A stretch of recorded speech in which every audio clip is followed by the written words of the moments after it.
Hey everyone, welcome back to the channel. So if you are planning a trip to PortAventura World, Ferrari Land, or you're going to stay at the Paso Hotel, this video is going to be definitely for you. But in this video, I'm going to give you the ultimate guide to all of the PortAventura theme park, the Ferrari Land, and the Paso Hotel. I'm going to tell you everything you need to know from beating the queue, to the top ride, to secret tips, and what to expect if you are staying on site. We're going to start with the PortAventura theme park tips. Now, if you want to see the Ferrari Land ones or the El Paso ones before this, I'm going to put a little timestamp below so you can obviously skip right to them parts. But if you're obviously interested in the theme park, let's get into that right now. So let's start off with the first thing about this park. It is very big. It is a vast area and you will be doing a lot of steps. So in one day at this park, we've done nearly 25,000 steps. So just be aware that you're going to be doing a lot of walking. So make sure you bring your comfy shoes. Second tip is get there early. Around 30 minutes before it opens is probably ideal. And with that, you can normally get into the park a little bit before the rides actually open, so you can actually beat the queues and get ahead of everyone else. Basically, you get there early, but then you want to head to the back of the park. Go to the back of the park where there's Shambola, Dragon Khan. Get on one of them rides first, because everyone will aim for the first ride, and that is going on to my next tip. Save Furious Baco to the end of the day. Everyone will run to that ride first because it's at the front. It's the first ride they see, everyone goes to it. You're going to aim to go to the back of the theme park and start yourself there and work your way to the front.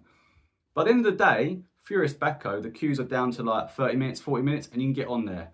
So definitely recommend leaving that one to last, because that at the first start of the day, the queues on that one were like 2 hours. So definitely head to the back of the theme park and work your way forward. Now, if you can, use a single rider lane. The single rider means you're going to the queue is much smaller, so everyone wants a queue in the normal queue. Single rider, obviously, as it says, is you ride on your own. You'll find the queues for this are a lot more quieter and you can get on a lot quicker. And also, this is really good if you're traveling with kids, because you and your partner can queue with your young children. Your partner can go on or you can go on.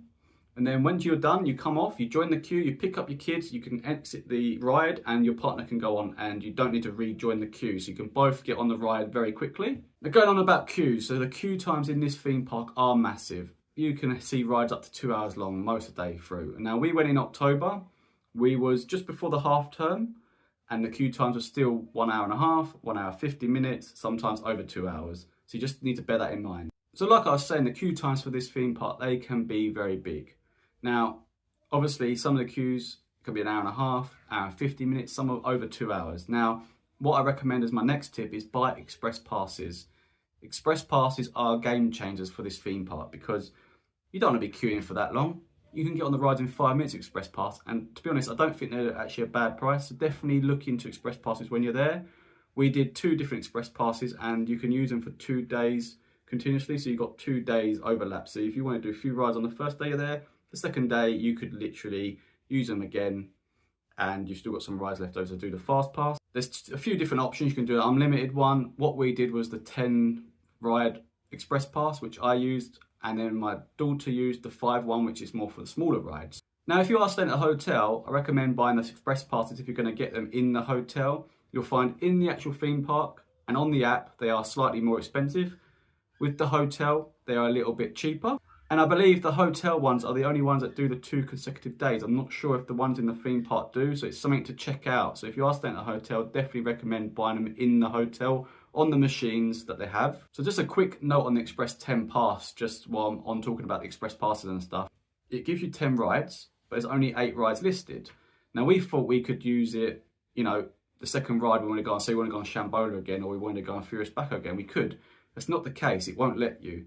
They don't tell you this, but you can only use the Express Pass twice on 2 rides, and that is Dragon Khan and the Water Rapids. I'm not sure why, but that is what they told us when we was queuing up. It gives you an X saying you've already been on this ride, you can't use it again. And the guy at the front told us that we can only use it on them 2 rides. So just something to be aware of, that you haven't got 10 unlimited rides. And also with the express passes, you could share them. So express 10, you could say, I want to go on these 5 rides, and your partner will go on these 5 rides, and you could share them out. So it's not actually limited to one person. The ultimate pass is. So what they do is you've got ultimate, any ride, any time, you can use it as many times you want in the day. Be aware that they do take a photo of you, and they will obviously check when you go up there to use it that you are the right person for that ticket. So you will have to buy it per person on the ultimate ticket pass. Another top tip is I highly recommend downloading the app. So while you're in the park, it gives you all the live wait times, it gives you a map, and you can also use it to work your way to the next ride. So it gives you a destination that you want to pick. So say you want to go, I don't know, Furious Backer, it'll give you a map to show you how to get there, the quickest route, and how long it will take walking. Also, when you are actually in the park, you'll find there's a lot of shows going on. Now, I highly recommend that you don't miss any of the shows. If you can watch at least a few of them, because they are really good. We went during Halloween, and obviously the parade and the Halloween effects and all of that going with the park is really good. I mean, the theming is top drawer. I definitely recommend sticking around to the end of the day and watching the parade and the fireworks. But if you are going to watch them, make sure you get there really early and make sure you're around the lake area, because that's where the fireworks go from. It gets super busy, so aim to get to that area about half an hour before it starts to get a nice spot to watch the fireworks and the show. Another tip is make sure you bring your refillable bottles. Now, there is water fountains all over the park and you can save a bit of money on drinks. And while we're talking about drinks, if you are going to buy drinks at the park, you can buy a refillable cup for €1. You keep your receipt, and every time you go and refill it up, you get a €1 off the drink price, which is obviously over time that can save you a few euros if you're going to buy a few drinks on the site. Once you finish, you can hand your cup back and you'll get your €1 deposit back. Or if you want to keep it for a keepsake, then you can take it home with you. There's no problem with that. It's up to you what you do with it. But I just think that's a good way of saving money if you do want hot or cold drinks while you're actually in the park. Obviously, the park is in Spain and they do get very hot weather. Now, we went out of obviously summer, so I can't imagine what the summer's like. It must be so hot. We went in October and we was touching 26, 27 degrees most days. It's extremely hot. So just prepare for the heat, wear nice loose fitted clothing, get your sun hats, get your sun cream, and have plenty of fluid throughout the day. Or you could actually just jump on the water ride, which seemed to have less queues, and cool down that way. We did it a few times, went on a few water rides, got soaking wet, cool yourself down. So you have that option as well. If you're going to use your card in the PortAventura park, which you could take cash or card, but if you're going to pay with card, make sure you pay in the local currency. They will charge you a little bit of a rate if you transfer it to your own currency, so just pay in euros and you'll be fine. And my final tip for the PortAventura theme park is take bug spray. You will get bit here, especially in the evening around the lake. You'll find all the mosquitoes are out, and we got bitten. We even took the spray, but we still got bitten. So make sure you take some kind of bug spray to prevent them from getting you, and then take some cream, antiseptic cream, to obviously soothe any bites, because you will get bitten. So now let's talk Ferrari Land. So that's the next part of the video. So Ferrari Land is adjacent to the PortAventura theme park. Now, if you are staying at a hotel, you get unlimited access to PortAventura theme park, but you only get 1 day pass to the Ferrari Land. So just bear that in mind. So Ferrari Land opens around 5 PM. So you need to plan your day around that as well. So it's only in the evening it's open. So again, get here early. Make sure you plan your actual visit around that you can get to the actual entrance around 4:30 to get yourself ready to get in. If you're coming from the PortAventura theme park, there is an entrance actually that goes directly into it, so it's adjacent to the park. That one gets really, really crowded. So the best thing to do is exit the PortAventura theme park and then use the main Ferrari entrance to the actual entrance from Ferrari Land. You'll see it on the outside of PortAventura. Use that one to get in. It's less busy and you're more likely to get in quicker. So as soon as it opens, aim for the main ride in the theme park, which is Red Force. Everyone aims for that one and everyone runs. So we did run because we wanted to get to the front. If you don't run, you'll end up waiting probably an hour and a half straight away. As soon as the park opens, it's super busy. Everyone aims for that ride. So what we did, we sprinted over and we was about third on that ride. And going on about Red Force, the queues for Red Force throughout the day are over 2 hours. So just be aware of that as well.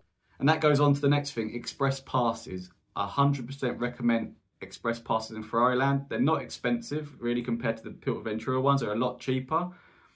You get access to 5 rides, and one of them is Red Force, the Thrill Towers and a few others. But I'll tell you why you want to get these, because on the day we was there, Red Force was about 2 hours and 30-minute wait, and my wife and her friend got on there in 5 minutes with the fast track. So definitely buy express passes for Ferrari Land as well, because you won't be able to do it all in the same day. If you only got 1 day there, 5 hours, you're only going to get on 2 rides if you wait.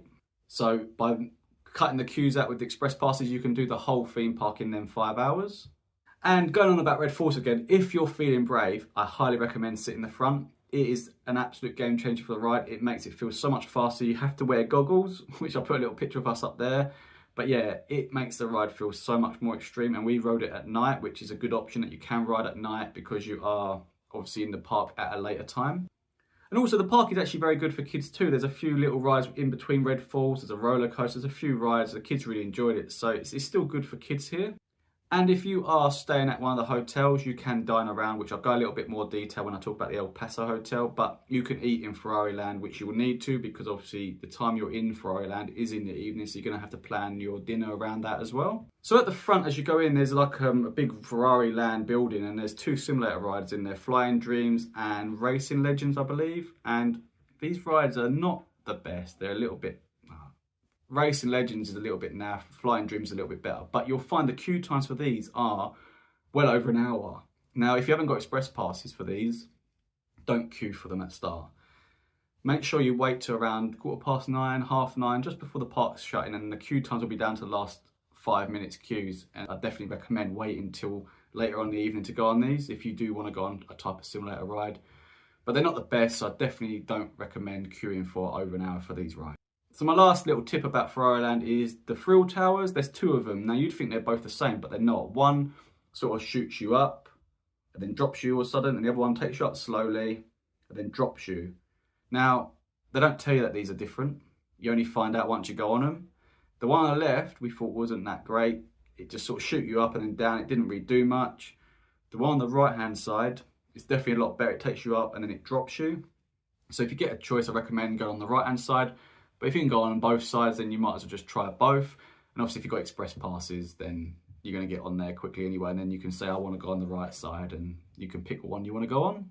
So, okay, let's wrap it up with the last part of information and tips, and that's for the El Paso Hotel. So the El Paso Hotel is where we stayed, and I'm guessing a lot of the hotels are going to be similar with what they offer, but I just want to talk about the El Paso in general. So if you're going to stay there, then this is a good video to watch to tell you about that information. So I just want to talk about the hotel in general first, and I just want to go over the hotel and just say it's a little bit dated now. The hotel is one of the original hotels that was there from when the PortAventura theme park opened, so it is hitting 30 years old now, and you can feel it's a little bit dated in areas.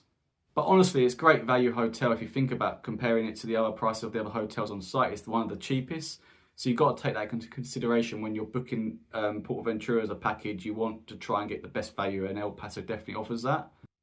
And it is super family friendly hotel with a nice large pool with a little bit of a boat park for the kids to play on. So it is very good. And the location is actually perfect for both the theme parks and if you want to go to the beach and shops. It's pretty much central to everything. Just a few things to note which I found a little bit weird with the hotel is that there's no kettle and no mini fridge. Now I was a little bit disappointed in that. I'd expect to find a kettle in my room, and I'd expect to find a mini fridge in a hot country like Spain. There's also not a lot of hanging space because the hangers, they'll give you about 4. So just bear that in mind. If you've got a lot of stuff you want to hang, you might want to bring your own hangers. And the cleaning of the hotel room, once you're in the room and you stayed there, when you turn up, the rooms are clean. But when you're actually in the rooms and staying there, the hotel cleaning is quite basic. They literally just make your bed and just move a few stuff around, tidy up a little bit. They don't do a lot.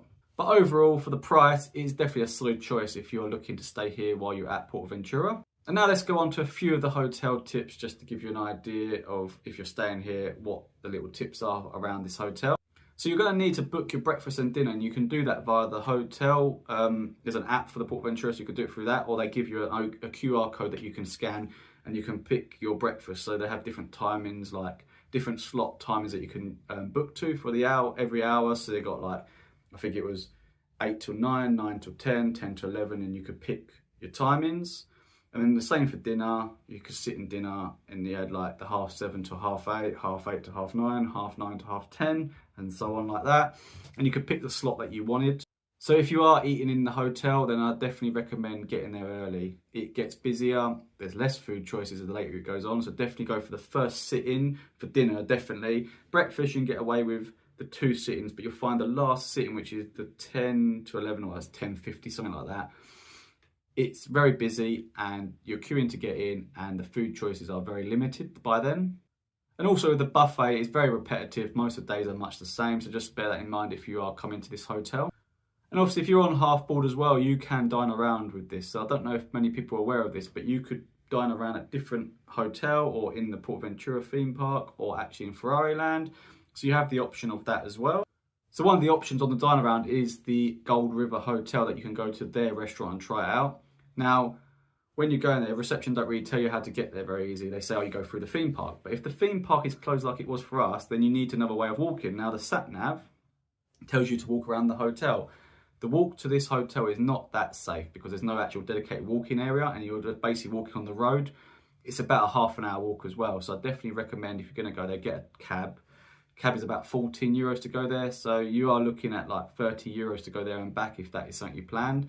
Obviously, if you're going in the summer, the theme park will be open till late and you can cut through the theme parks. It makes it a lot easier. But we went in October when the theme park was shut by 6 o'clock and the restaurant opens at 7:30 and you can't get there. And obviously, like I said about the theme park, you will get bit by bugs and you'll find that they get into the room as well. So the best thing to do is buy a plug-in bug repellent plug-in thing. Just take that for your room and that will help at night, because we think we probably got bit quite a lot actually in the room. We found that we had bites all over us as well. So definitely bear that in mind if you're going there. And then finally, if you do want to go outside of the hotel and go for a walk, you've got the beach and some shops. So the beach is around about 25 to 30 minute walk, depending on how fast you walk. And down to some shops, the first sort of shops you'll see is about a 15-minute walk. But if you obviously go right down to the beach, there's a lot more shops and different types of markets and different types of clothes shops, toy shops and that sort of thing. But just bear in mind that walking back to the hotel is a little bit uphill. So just have to bear that in mind if you are going to be walking outside of the hotel. And that's it. I think I've covered everything I can think of. That includes the PortAventura World, the Ferrari Land and the El Paso Hotel. And if you found this video useful, please like the video, subscribe to the channel. There'll be a lot more videos coming up in the future, like different travel stuff, different review videos, so it might find it of interest to yourself. If you subscribe to the channel, you'll see me upload the videos. Obviously, give me a comment if you've stayed at this hotel or if you've got any tips of your own or questions regarding the theme park. I'll be happy to help, so just drop me a comment down below. And like I mentioned at the start, if you haven't already, please go and check out my other vlog video. That'll give you the visual of the park and the hotel, and I'll put it in that corner right there. So go and watch that now. So thanks for watching, guys.